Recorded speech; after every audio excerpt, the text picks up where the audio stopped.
We gave him a dying dragon as a joke, and somehow, that was our first mistake. I have worked the outer docking bays for 11 standard years, long enough to know the difference between broken machinery and something that should have never been brought in at all, and what they dragged through Bay 12 that morning wasn't just damaged, it was fading, the kind of quiet, slow failure you don't fix, you just document and clear out, but the human didn't see it that way. Not from the moment he stepped off his shuttle in those oil-stained coveralls like he'd walked out of a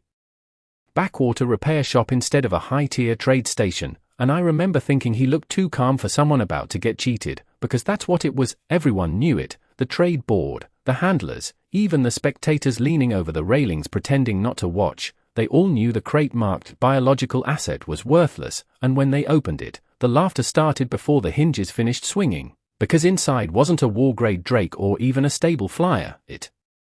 was a pale, thin, barely moving creature with wings that hung wrong, stretched like fabric that had lost its tension, and skin so white it almost reflected the overhead lights. An albino, rare sure, but rarity doesn't mean survival, not out here, not in this sector, and someone behind me said it out loud, that thing won't last a week, and the rest joined in because that's how it works. One voice starts it, the crowd amplifies it, and suddenly the entire bay turns into a stage, and the human Ethan Cole just stood there, hands at his sides, looking into that crate like he hadn't heard any of it, like the noise didn't reach him at all, which made it worse somehow, because people expect a reaction, anger, protest, something, but he gave them nothing, and that only fed the laughter, because now it wasn't just about the dragon, it was about him too, the human who didn't know he'd been handed scrap, the mechanic who thought he could fix anything, and I'll admit, I believed it as much as anyone, because I've seen real flyers come in with minor fractures and never leave the ground again. So whatever this wasn't a repair job, this was disposal waiting to happen. But then Ethan stepped forward, slow, deliberate, like he was approaching something fragile instead of something finished, and he placed one hand on the edge of the crate, leaning in just enough to see her eyes, and that's when the laughter dipped for half a second, not gone, just thinner, because the dragon looked back, not with strength, not with threat, but with awareness, and that shouldn't have mattered. Except it did, and Ethan exhaled once, quiet, almost like relief, and said in a voice barely above the hum of the station, "Hey there, you're still here," and I don't know why, but something about that sentence didn't fit the moment, didn't fit the situation, didn't fit the outcome we were all expecting, because nobody talks like that to something that's already lost, and yet he did, like the story wasn't over, like the trade wasn't a joke. Like the broken wings in front of him weren't the end of anything at all, and for the first time since the crate opened, I stopped laughing. The bay did not get quieter after that, not really, but the laughter changed, softer now, more uncertain, like people were not sure if they were still watching a joke or something else entirely, and I caught myself leaning forward over the railing, just a few inches, just enough to see what the human would do next, because up until that moment, everything followed a pattern. Broken things came in, broken things went out. Nobody wasted time pretending otherwise, but Ethan Cole did not move like someone following that pattern. He reached into the crate slowly, careful, like the air itself might break if he moved too fast, and when his hand slid under the dragon's frame, I expected resistance, or at least a flinch, but there was nothing, just a slight shift, a fragile adjustment as he lifted her a few inches off the cold metal floor, and that was when I saw it clearly, the way her wings hung uneven. One side lower than the other by at least 3 inches, the joints misaligned, the membrane thin and dull instead of reflective, like it had forgotten what it was supposed to do, and someone behind me muttered, "He is actually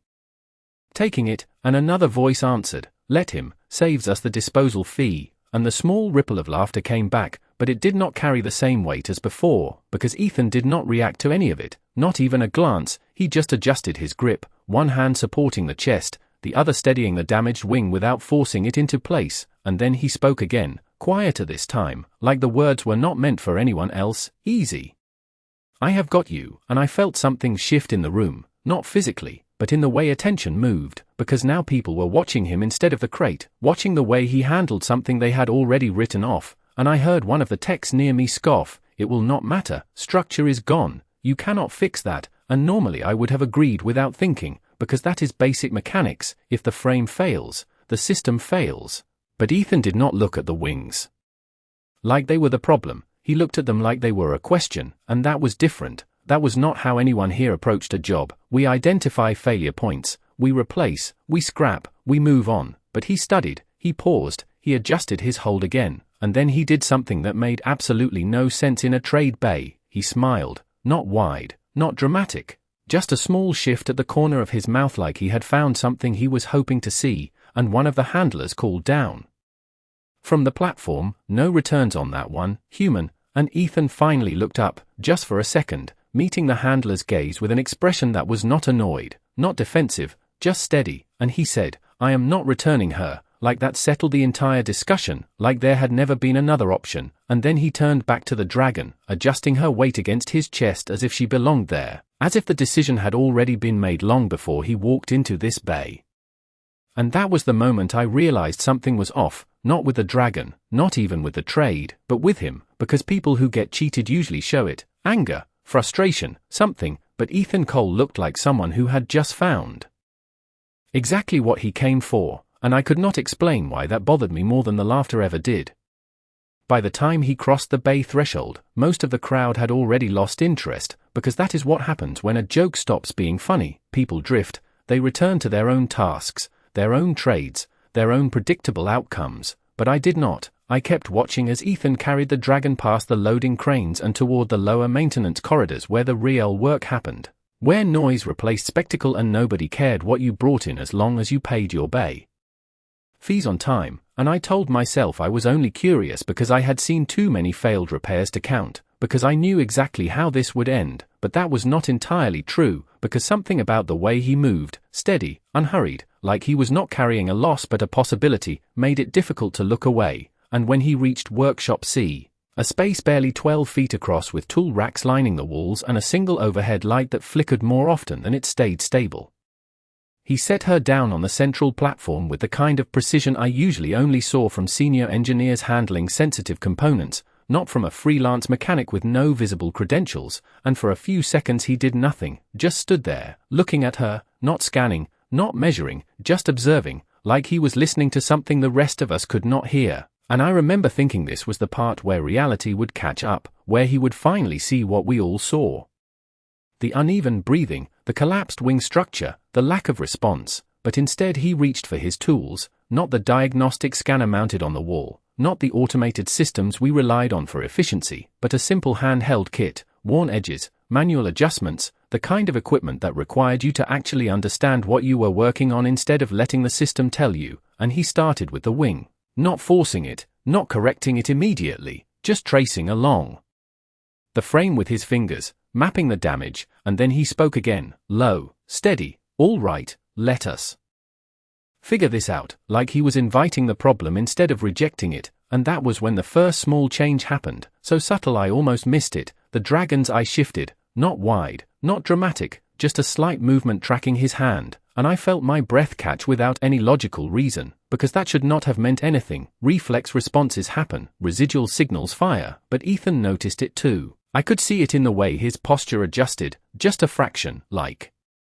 confirmation, like he had been waiting for that exact sign, and instead of moving faster, he slowed down, even more deliberate now, adjusting a support brace under the wing, aligning it not to what it should have been according to standard schematics, but to what it was, to the current structure, and one of the junior techs who had followed me down the corridor whispered, "He is aligning to failure," like it was a mistake, like it was wrong. But Ethan did not look wrong, he looked focused, completely locked into the task in front of him, and when he finally tightened the first adjustment, he did not check a readout, he watched her, waiting, and for a second nothing happened, just the hum of the station, the distant echo of cargo lifts, the flicker of that unstable light, and then her wing shifted, not a full movement, not anything impressive, just a slight lift, maybe an inch at most, but it was controlled, intentional, and I felt something cold run through me because broken things do not respond like that, not without full system integration, not without proper repair protocols, and yet there it was, a movement that should not exist, and Ethan exhaled softly, almost like he had expected it all along, and said, "Yeah. I thought so," like this was not the beginning of something impossible, but the confirmation of something he already knew. The room stayed quiet after that first movement, not silent, but different, like the usual noise of the station had stepped back just enough to let something else take its place, and I realized I was not the only one still watching because two more techs had drifted into the doorway without saying a word, drawn in by something they could not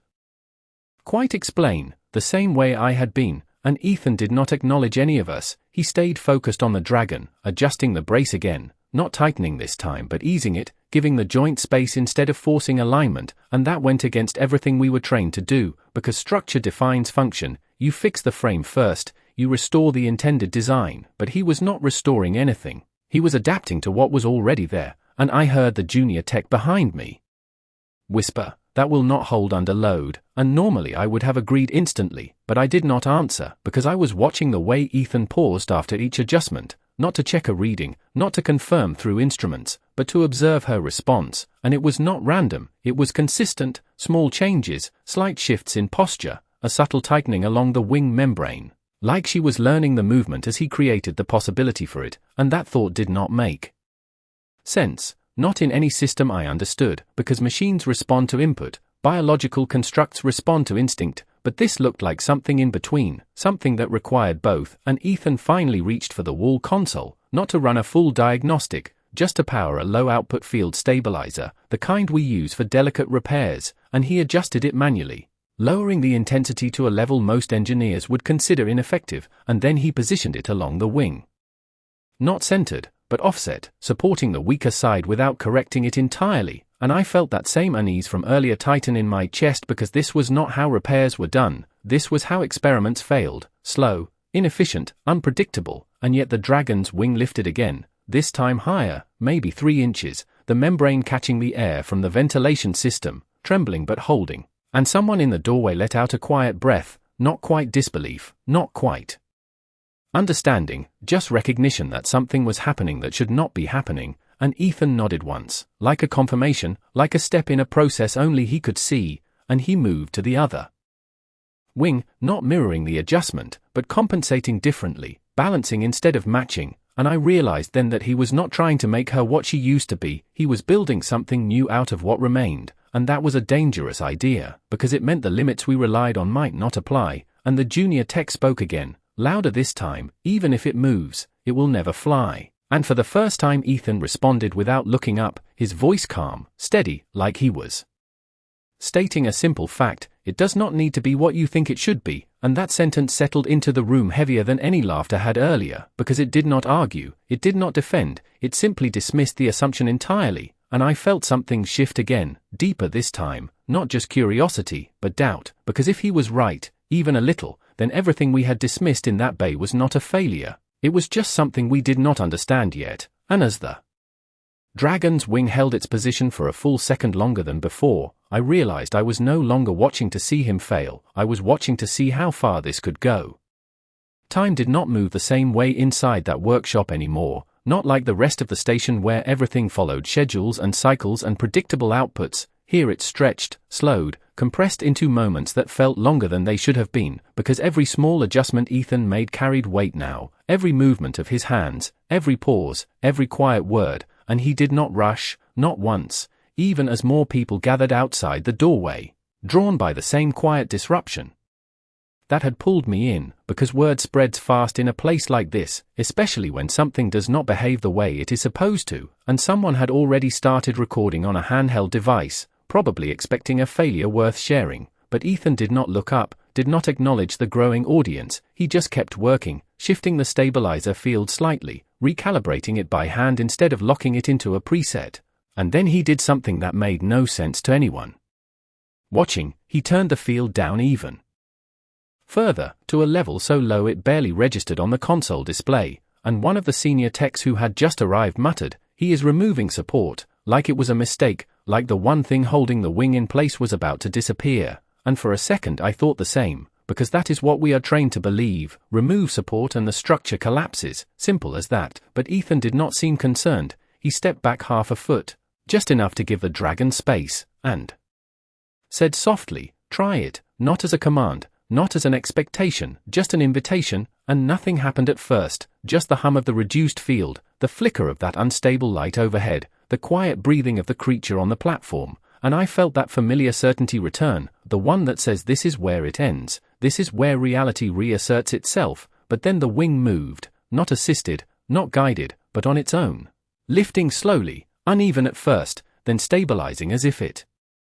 had found a balance point we had not seen before, and the room went completely still, no whispers, no shifting, just silence as everyone watched something impossible become possible, and I realized then that Ethan had not been removing support, he had been teaching her how to carry herself without it, and that thought hit harder than anything else so far, because it meant this was not a repair, it was a process, a transition from dependence to function, and the dragon held the wing there, not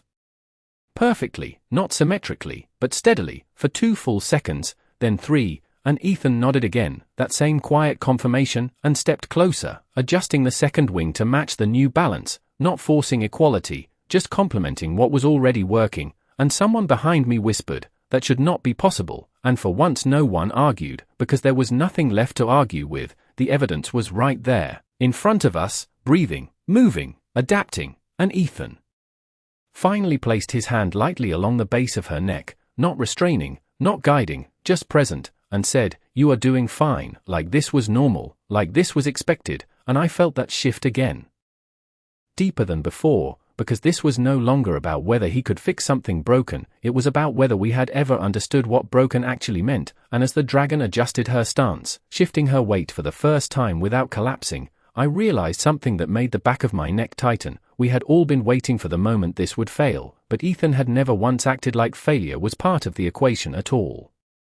No one left after that, not anymore, because whatever this had started as back in the trade bay, it was not a joke now, it was not even a curiosity, it was something people did not have a category for, and when a station like this cannot categorize something, it watches, closely, carefully, like it is waiting for the rules to reassert themselves, but the rules were not coming back, not here, not in that workshop, because Ethan kept working like none of it mattered, like the growing crowd, the recordings, the quiet tension filling the air were all background noise to a process only he understood, and he moved to the far side of the platform, pulling a small case from under the workbench, flipping it open to reveal parts that did not match any standard system I recognized, custom fittings, flexible supports, layered materials designed to bend instead of hold rigid form, and one of the senior techs stepped forward, closer than the others, narrowing his eyes as he tried to identify the components, but he did not say anything, because there was nothing familiar enough to critique, and Ethan selected a narrow brace, lightweight, almost delicate, and instead of attaching it to reinforce the existing structure, he positioned it along a line that did not exist in any biological diagram, creating a new path for movement rather than correcting the old one, and I felt that unease sharpen again, because this was not repair. This was redesign, and redesign without full data usually ends in failure, but Ethan did not hesitate, he secured the brace gently, leaving room for motion, always leaving room, and then he stepped back again, giving her space, and said quietly, "All right, let us see," and this time the dragon responded. Faster, the wing lifting with less hesitation, the motion smoother, more controlled, and the second wing followed, not perfectly synchronized, but close enough that the imbalance we had seen before started to disappear, replaced by something new, something functional, and a low murmur moved through the room, not laughter, not disbelief, just recognition that something was changing in real time, and the junior tech beside me whispered, "He is not fixing it, he is teaching it a different way to move," and I realized that was exactly what it looked like, not restoration, not correction, but adaptation, a shift from what should have been to what could be, and Ethan reached out again, this time not to adjust the wings, but to steady her stance as she shifted her weight forward, testing balance, testing strength, and for a brief moment she faltered, the motion dipping just enough to suggest collapse, and I felt that old certainty surge back, the one that says limits exist for a reason. But Ethan did not react with urgency, he did not rush to hold her up, he simply kept his hand there, present, steady, and said, "Easy, you are fine," like he trusted the process more than the outcome, and the dragon steadied, correcting herself, finding that balance point again without external support, and that was when something clicked for me, something I had been missing since the beginning. This was not about overcoming damage. It was about working with it, using it, building around it, until it was no longer a weakness but part of a new system entirely, and that idea settled into the room like a weight, because if that was true, then everything we had dismissed as failure could be something else entirely, something unfinished instead of broken, and Ethan looked at her for a long second, that same quiet focus in his eyes, and said, "You are not done yet," like it was not encouragement, not hope, but a simple statement of fact. And for the first time since this started, I believed him.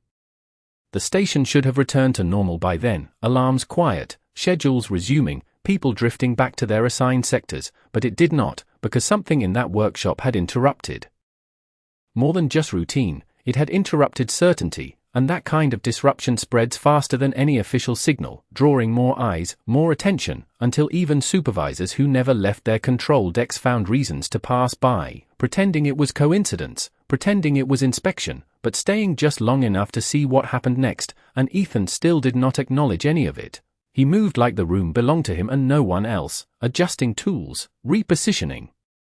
equipment, always with that same deliberate pace, never rushing, never hesitating, and the dragon followed his rhythm now, not perfectly, not instinctively, but consistently, responding to the space he gave her, to the adjustments he made without forcing her into them, and that was when he did something that shifted everything again. He powered down the stabilizer completely, the faint hum fading into silence. The last layer of external support gone, and a quiet tension snapped through the room.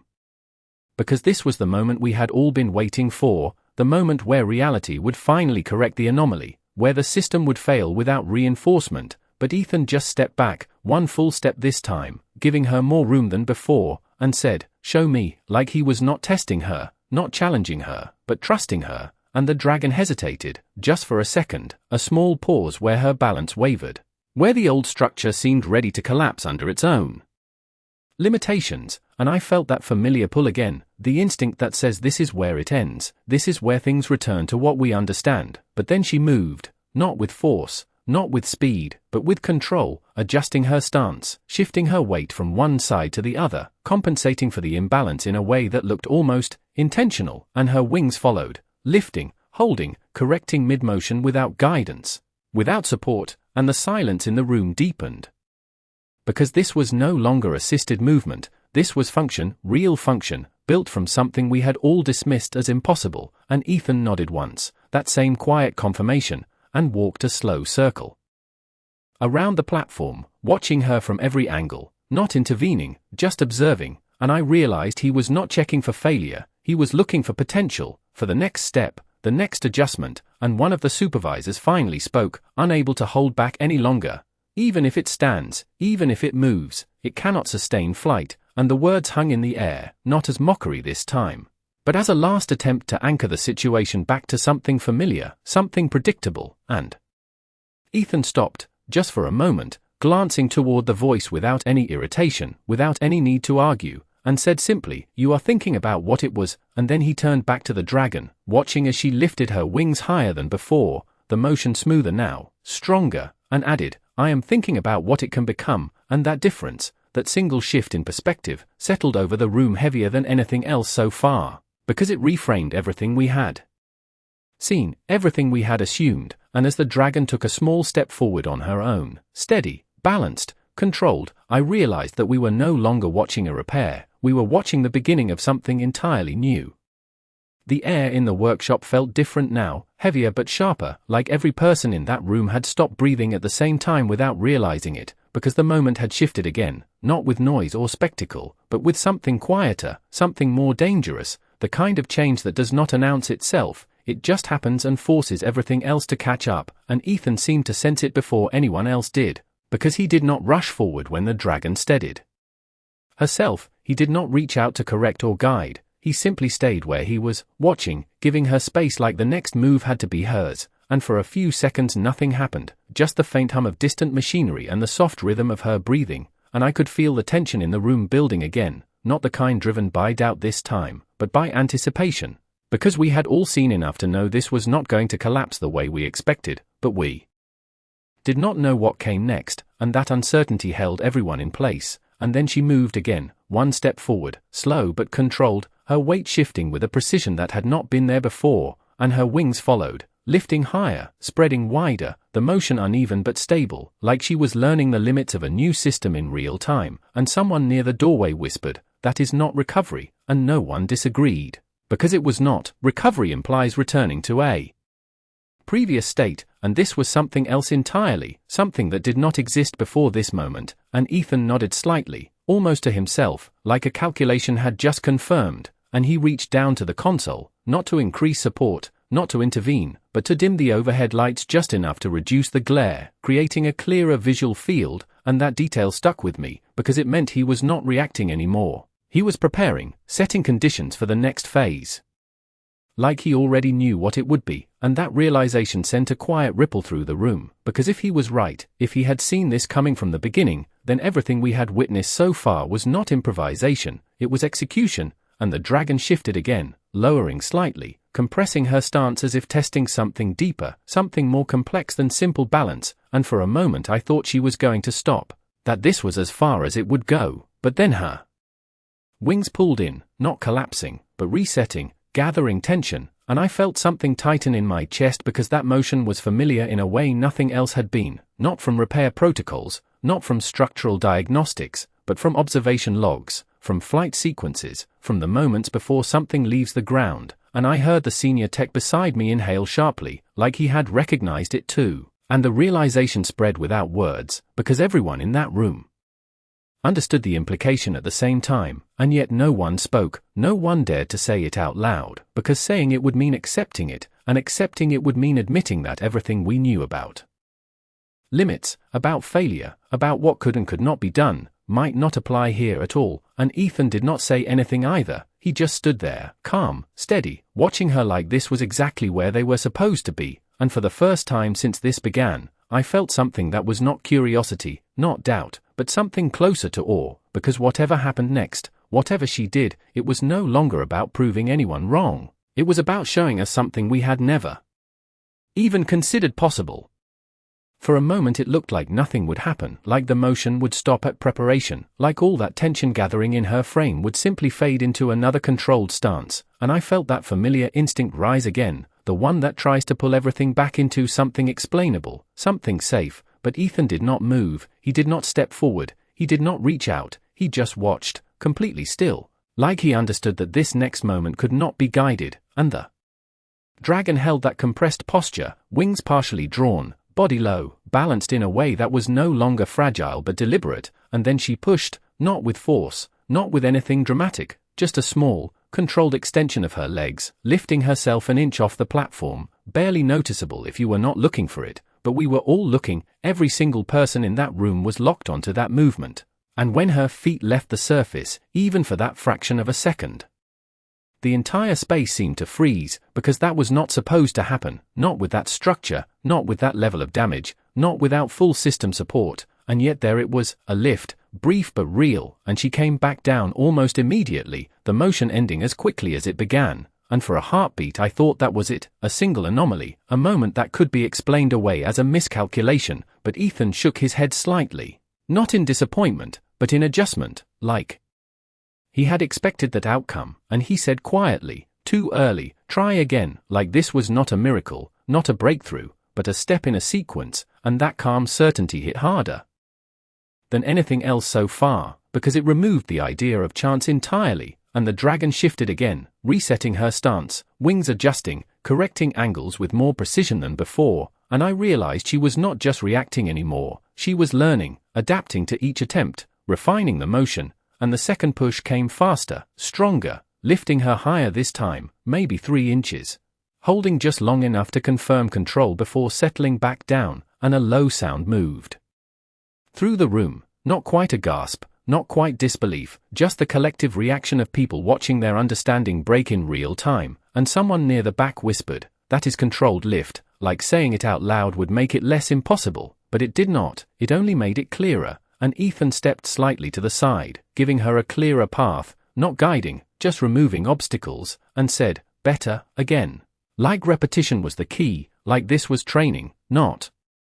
recovery, and the third attempt came with less hesitation, the motion smoother, the lift more stable, and for a brief second she stayed there, suspended above the platform, wings holding their position without collapse, without external support. And that was the moment everything changed, because it was no longer a question of whether she could do it, it was a matter of how far she could take it, and I felt something settle deep in my chest, something that was not doubt anymore, not even surprise, but acceptance, because whatever this was, whatever Ethan had seen from the beginning, it was real, it was happening right in front of us, and as the dragon lowered herself back down, controlled, deliberate, not falling but choosing to return, Ethan nodded once more, that same quiet confirmation, and said, "You are getting it," like there had never been another outcome in his mind at all. The third lift should have been the peak. That was what every system model would predict: diminishing returns, structural fatigue, instability over repetition. But nothing in that room was following those models anymore, and Ethan knew it. I could see it in the way he shifted his stance slightly, not moving closer, not stepping in, but angling himself just enough to clear the space ahead of her, like he was anticipating not just another attempt, but something more. And the dragon adjusted again, her breathing deeper now, more controlled, her posture no longer uncertain but intentional, and I realized we were no longer watching something fragile learn to stand, we were watching something adapt to function. Something that had already moved past the point where failure was expected, and the next motion came without hesitation, a clean push from the platform, wings extending wider than before, catching more of the air that moved through the ventilation system, and she lifted, higher this time, nearly a foot off the surface, holding there for a second that felt longer than it should have, long enough for everyone in the room to process what they were seeing, long enough for doubt to fully break, and then she dipped, not collapsing, not losing control, just a brief drop as her balance shifted. And for a split second it looked like gravity was going to win, like the system would correct itself the way it always does, but she adjusted mid-air, wings compensating unevenly but effectively, stabilizing before she touched down, and the room reacted this time, not with words, not with disbelief, but with that quiet intake of breath that happens when something crosses a line you did not know existed, and Ethan finally moved. Just one step forward, not to catch, not to assist, but to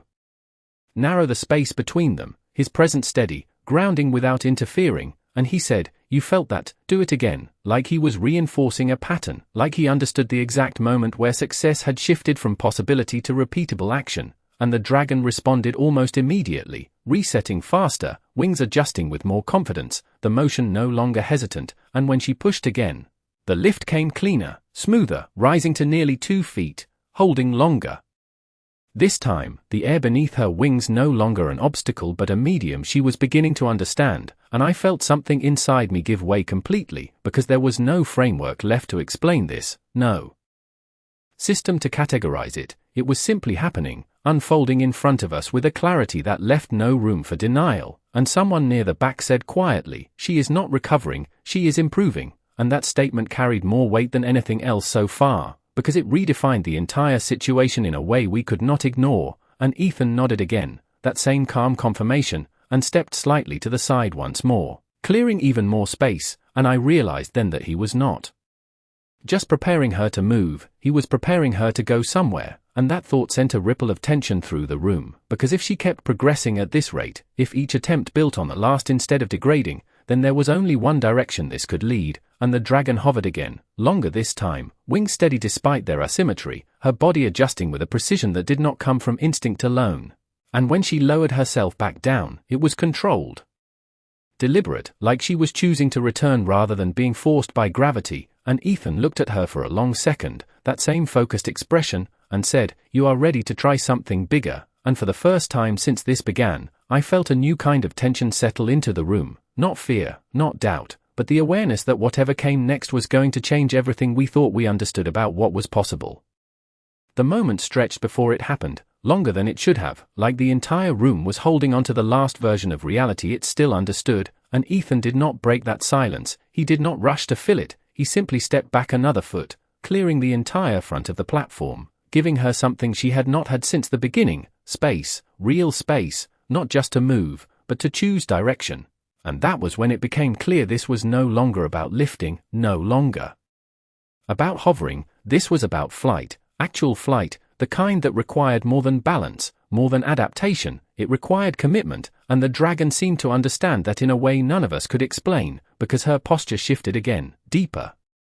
This time, her body lowering closer to the platform, wings drawing in tighter than before, not collapsing but coiling, storing energy in a way that felt deliberate, calculated, and I heard someone behind me whisper, "She cannot generate enough thrust," like saying it would anchor the moment, but no one responded, because we had all seen too much already, and the old rules did not hold here anymore, and Ethan finally spoke again. His voice calm, steady, carrying just enough to reach her, "You do not need perfect, you need enough," and that sentence landed differently than anything else he had said, because it removed the idea of limitation entirely. It replaced it with threshold, with possibility, and the dragon moved, pushing off the platform with more force than before, her wings snapping outward in a motion that was still uneven but now powerful enough to catch the air in a way that changed everything, and she rose, not inches, not a foot, but higher, nearly 3 feet off the surface, holding there longer than any previous attempt, and for a second it looked stable, like she had found it, like she had crossed that invisible line between trying and doing, and then the balance shifted, subtle but real, her left side dipping just enough to break the symmetry she had been building, and the motion faltered, not dramatically, not violently, but enough that gravity began to take over again. And I felt that surge of certainty return, the one that says this is where it ends.